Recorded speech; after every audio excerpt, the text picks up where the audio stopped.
Wala nang mahihiling pa si Evelyn kung hindi ang malaman kung ano ang kanyang nakaraan. Lumaki siya sa bahay ampunan at wala siyang ideya kung sino ba ang kanyang mga magulang. Ayon sa kwento ng mga taga-ampunan ay napulot lamang si Evelyn sa istasyon ng tren noong 3 taong gulang pa lamang siya. Walang anumang ID o pagkakakilanlan na pwedeng makapagturo kung sino ang kanyang mga magulang o kung saan man siya nanggaling. Ang tanging lead ng mga pulis ay ang suot ng silver na kwintas. Dahil kakaiba ang pendant na suot ng bata, kaya ipinagtanong ng mga pulis sa jewelry stores sa Chicago kung may ganoon ba silang klase ng pendant sa pag-asang malaman nila kung sino ang mga magulang ni Evelyn. Subalit wala ni isa man sa mga ito ang nakakaalam. Wala ring makapagsabi kung papaanong napunta sa dulong bahagi ng istasyon ng tren ang bata. Ayon sa espekulasyon ng mga tao, marahil ang mga magulang ni Evelyn ay may bisyo at lango sa alak, kaya napabayaan na ang anak. O kaya naman, sinadyang iwanan doon ang bata dahil hindi na ito kaya pang buhayin. Ang espekulasyon na ito ay mukha namang makatotohanan, kaya habang nagkakaisip si Evelyn ay unti-unti niyang natatanggap na marahil nga ay inabandon na siya ng kanyang mga magulang. Sinikap niyang pagbutihin ang pag-aaral sa ampunan sa pag-asang isang araw ay mababago rin ang kanyang kapalaran. Naniniwala si Evelyn na isang araw ay siya naman ang papaboran ng tadhana. Marami sa bahay ampunan ang mga batang nakakahanap ng bagong pamilya. Ito rin ang nagsisilbi nilang pag-asa upang maging masaya at successful sa buhay. Isa si Evelyn sa mga batang umaasa. Subalit, wala ni isa man ang nagkaka-interes na umampun sa kanya. Siguro, wala talagang pamilya ang gustong umampun sa akin. Naiiyak niyang bulong sa sarili. Iyon na ang huling araw niya sa bahay ampunan. Matapos silang sanayin sa nakalipas na taon ay kinakailangan na nilang lisadin ang lugar na iyon upang tumayo na sa sarili nilang mga paa at gamitin anuman ang kanilang natutunan. Mabilis namang nakahanap ng trabaho si Evelyn bilang janitress sa isang trading company. Sa mga unang linggo ay nai-enjoy niya ang mga bagong trabaho, kahit pa medyo mahirap ito at talagang nakakapagod. Halos maghapon niyang hawak ang map at basahan para linisin ang bawat sulok ng kumpanya. Hindi na bago kay Evelyn ang trabahong ito dahil ito naman ang madalas na ipinapagawa sa kanila sa bahay ampunan. Si Mr. Alfred Morrison ang nagmamay-ari ng kumpanya, isang experienced at magaling na businessman. Na-appreciate niya ang bawat empleyado. Mabait rin siya sa lahat kaya talagang hinahangaan at nire-respeto siya ng marami. Mula nang makilala ni Evelyn ang CEO ay talagang nakaramdam siya ng respeto at paghanga dito dahil mababakas kay Mr. Morrison ang pagiging matalino at mabait na tao. Bibihira lamang makita o makasalubong ni Evelyn ang CEO ng kumpanya dahil palagi itong abala sa mga business trip at mga meeting sa labas ng opisina. Palagi siyang mayroong kliyente sa abroad. Tuwing wala si Mr. Morrison, ang kanyang kanang kamay muna ang papalit sa kanya para patakbuhin ang kumpanya. Kung anong bait ni Mr. Morrison, ay siya namang kabaliktaran ni George dahil napakasungit nito. Palaging mainit ang ulo. Nagagalit sa mga empleyado ng walang dahilan o kaya naman madalas namamahiya sa kaunting pagkakamali. Dahil alam ni Evelyn kung anong klaseng tao si George kaya sinikap niyang iwasan ito sa abot ng kanyang makakaya.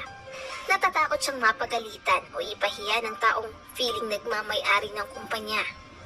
Ngunit sa buhay natin, kung sino pa yung taong iniiwasan mo ay siya pa itong makakasalubong mo. At iyon nga ang nangyari kay Evelyn isang umaga. Dahil sa lakas ng ulan sa labas, ang sahig ng labi ay basang-basa kaya kinakailangan niya itong punasan ng paulit-ulit. Noong mapuno na ang timba ay binuhat ito ni Evelyn upang itapon ang tubig. Noong mga sandaling iyon naman ay saktong dumating si George. Kitang-kita sa mukha nito ang pagkainis matapos mabasa ang kanyang sapatos. Anong tinitingin-tingin mo dyan? Ito ang labi ng kumpanya tapos hinahayaan mong madumi? Ano pang hinihintay mo? Punasan mo na itong sahig gamit niyang basahan. Malakas na wika ni George na siya namang nagpanginig sa buong katawan ng dalaga. Pasensya na po sir, lilinisin ko na po agad. Nakatungong sabi ni Evelyn para hindi na humaba pa ang usapang iyon. Ngunit sadyang bad mood lamang si George noong umagang iyon kaya siya ang napagbalingan nito. Walang pakialam si George sa kanyang mga sinasabi. Ang mahalaga ay mailabas niya ang pagkainis. Marahil ay napasobra na rin siya kaya ilang sandali pa ay napaiyak na lamang si Evelyn. Muli niyang sinubukang magpaliwanag para tumigil na si George. Pero noong mga sandaling iyon ay narinig nila ang isang pamilyar na boses mula sa pintuan. George, anong nangyayari dito?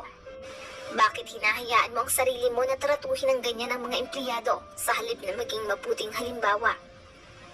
Nang mapalingon si George ay kitang-kita niya ang mukha ni Mr. Morrison. Napaaga ito ng balik mula sa business trip. Pasensya na kayo, sir. Sinisigurado ko lang na nasa maayos ang lahat habang wala kayo. Kaya lang, itong janitress na ito. Naputol sa pagpapaliwanag si George dahil muling nagsalita si Mr. Morrison. Hindi tayo dapat nagsasalita ng hindi maganda kahit na kaninong empleyado. Dahil nasa loob tayo ng kumpanya kaya marapat na maging professional anuman ang estado mo rito. Tulad ng janitress na ito ay isa ka ring empleyado, George. Kalmadong wika ni Mr. Morrison bago naglakad patungo sa kanyang opisina. Bago pa man makaalis si Mr. Morrison ay kaagad nagpasalamat si Evelyn dahil sa kabutihan nito. Maraming salamat po, sir. Mas pabubutihin ko pang aking trabaho. Ngumiti lamang si Mr. Morrison pero napatigil ito nang mapansin ang pendant sa kwintas na suot ni Evelyn. Hindi napigilan ni Mr. Morrison ang kanyang sarili. Nilapitan niya ang dalaga upang tingnan ng mabuti ang kwintas na suot nito. Namuon na rin ang luha sa kanyang mga mata. Ang pendant na hugis ng isang balerina na sumasayaw. Pinakatitigan ito ni Mr. Morrison. Sir, may problema po ba? Naguguluhang tanong ni Evelyn. Namutla si Mr. Morrison bago pautal-utal na nagsalita. Pwede ko bang malaman kung saan mo nakuha ang kwintas na suot mo? Napabuntong hininga na lamang si Evelyn bago sumagot. Hindi ko rin po alam kung saan ito nanggaling. Maliit pa lamang daw ako ay suot ko na po ito.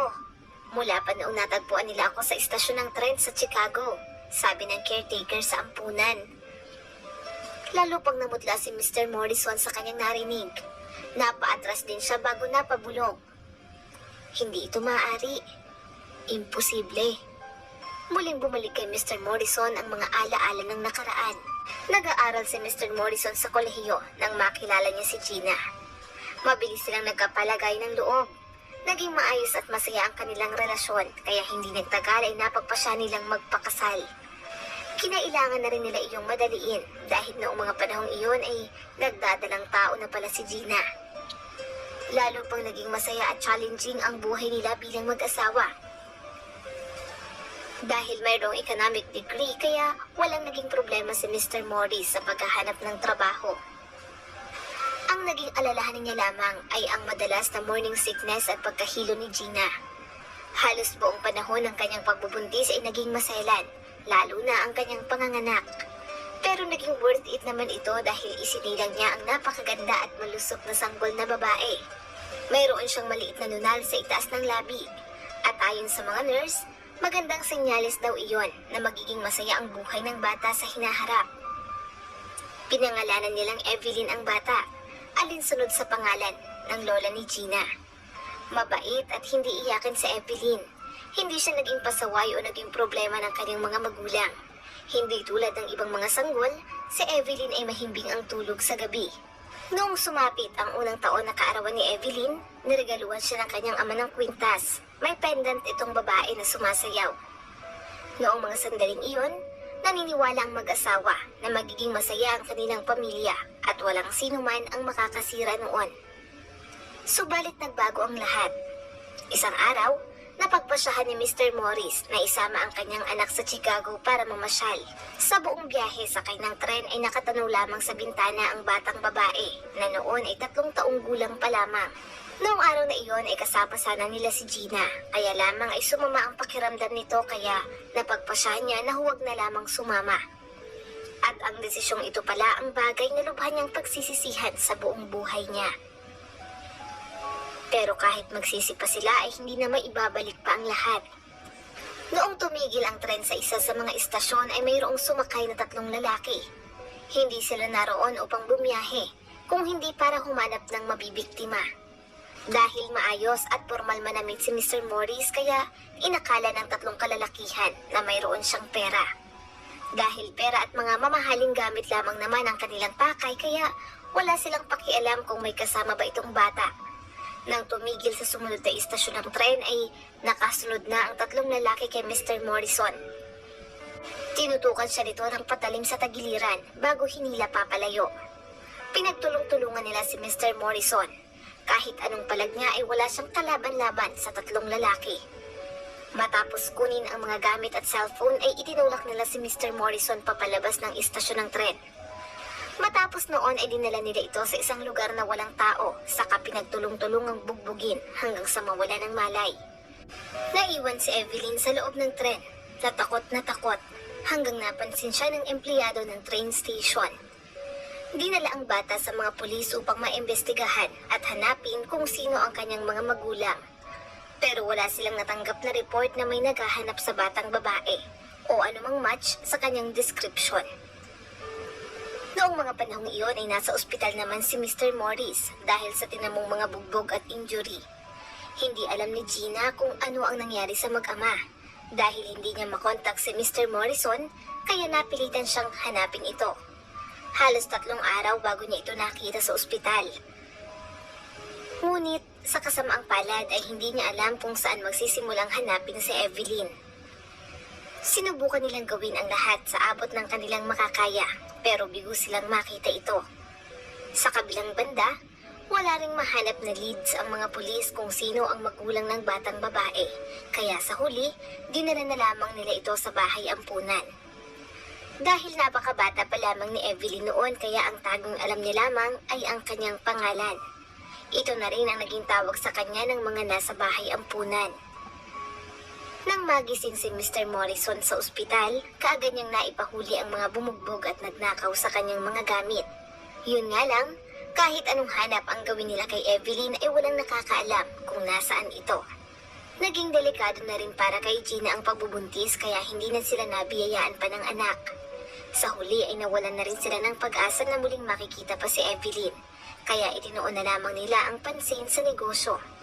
Sa edad na 45 ay nakapagpatayo na sila ng kumpanya. Mayroong stable na income at nakakapag-travel na rin kahit papaano. Sa mga nakalipas na taon ay hindi lubos akalain ni Mr. Morrison na darating ang araw na muli niyang makakaharap si Evelyn. Pinagmasdan niya ang janitress mula ulo hanggang paa. Evelyn rin ang pangalan nito at mayroong maliit na nunal sa itaas ng labi. Papaanong hindi ko ito napansin kaagad? Tanong ni Mr. Morrison sa kanyang sarili. Naramdaman ni Mr. Morrison na hindi siya maaaring magkamali. Ang babaeng nasa kanyang harapan ay walang iba kung hindi ang nawawala niyang anak. Hinawakan niya ng mahigpit ang kamay ni Evelyn bago ito isinama sa kanyang opisina. Doon ay ikinuwento niya ang lahat ng kanyang natatandaan. Imposibleng coincidence lamang ang lahat ng iyon. Pero para makasiguro sila ay mas makabubuting magsagawa ng DNA test. Nang lumabas na ang resulta ay walang duda. Si Evelyn nga ang kanyang anak. Ibinalita niya ito kaagad kay Gina at tulad ng inaasahan ay wala itong mapagsigla ng tuwa. Mula ng araw na iyon ay unti-unti nang nagbago ang buhay ni Evelyn. Nag-enroll siya sa kolehiyo upang mas tumawak pa ang kaalaman sa negosyo. Makalipas ang 2 taon, habang nag-aaral ay nagtatrabaho rin siya sa kumpanya bilang kanang kamay ng kanyang ama. Ang dating mayabang at feeling bossy na si George ay walang nagawa pa kung hindi ang maging mabuti sa bawat empleyado. Dahil kung hindi siya magbabago ay siguradong masisisante siya. Lumipas ang mga taon, tuluyan ng minanage ni Evelyn ang kumpanya. Marami pa siyang dapat matutunan.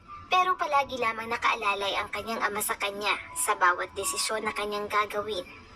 Masaya at buong puso na nagpapasalamat si Evelyn sa mga taong tumulong sa kanya. Sa bahay ampunan na kumupkop sa kanya sa loob ng maraming taon. At sa mga magulang niya na hindi siya kinalimutan kahit mahigit 2 dekada na ang lumipas. Ngayong buo na ang kanyang pamilya ay wala na siyang mahihiling pa sa buhay.